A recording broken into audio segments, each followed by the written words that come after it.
La bombinette qui carbure à hydrogène, la Yaris GR H2. Ils ont fait une Yaris sportive hydrogène. Ouais, pourquoi pas l'avoir fait en électrique plutôt. Ah oui, mais c'est avec leur fameux moteur thermique à hydrogène, d'accord, ok. Je comprends mieux. Donc ce 3 cylindres à 6 turbo à injection directe est une version modifiée du moteur G16E GTS de la GR Yaris. Comme un retour à l'envoyeur, Toyota présente aujourd'hui un prototype de GR Yaris carburant à l'hydrogène. Pour permettre à cette GR Yaris H2 de rouler à l'hydrogène, le circuit d'alimentation et le système d'injection du moteur ont été modifiés. Les réservoirs proviennent de la Miraille. Plusieurs constructeurs avaient expérimenté l'hydrogène à l'état liquide comme carburant pour moteurs traditionnels par le passé tels que BMW ou Mazda. Mais pour plusieurs raisons, parmi lesquelles un faible rendement, ces travaux n'avaient pas été jugés concluants.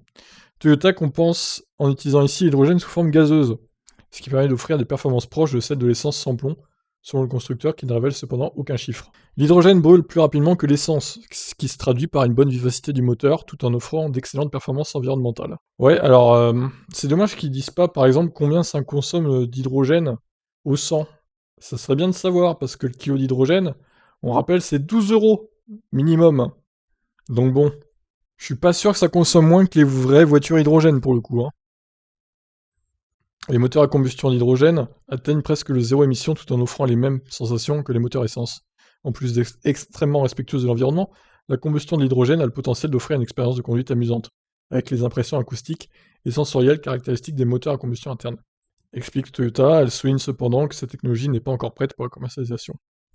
Bon, c'est bien de l'avouer au moins. Cela induit qu'une mise sur le marché est envisagée à moyen ou long terme en fonction des résultats obtenus. La présentation de cette GR Yaris au look presque d'origine abonde dans ce sens. Au même titre que les carburants de synthèse, il pourrait s'agir d'une piste pour sauver les moteurs thermiques, dont l'Union européenne envisage d'interdire la vente dès 2035.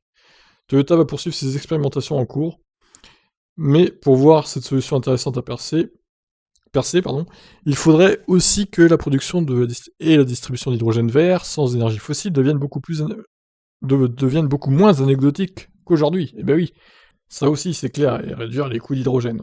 Bon, bah si vous avez des infos supplémentaires, c'est-à-dire par exemple la consommation d'hydrogène que demande cette voiture au moteur thermique, du coup, dites-moi en commentaire. Parce que si c'est genre 4 kilos d'hydrogène, par exemple, au 100, c'est juste infernal le prix, quoi. Et je vois pas comment ça pourrait être une moindre consommation que les voitures à hydrogène normales, comme la Mirai en fait. C'est pas possible que ça soit moins, parce que c'est quand même des voitures un peu bricolées, hein, ces voitures que teste Toyota, je trouve. Bon, eh ben, si vous avez des infos supplémentaires, dites-moi en commentaire, évidemment. En tout cas, Toyota, ils ont l'air de pousser pour cette technologie, hein. Ils le veulent, leur hydrogène. Voilà pour ça, je vous laisse donc commenter. Bye bye.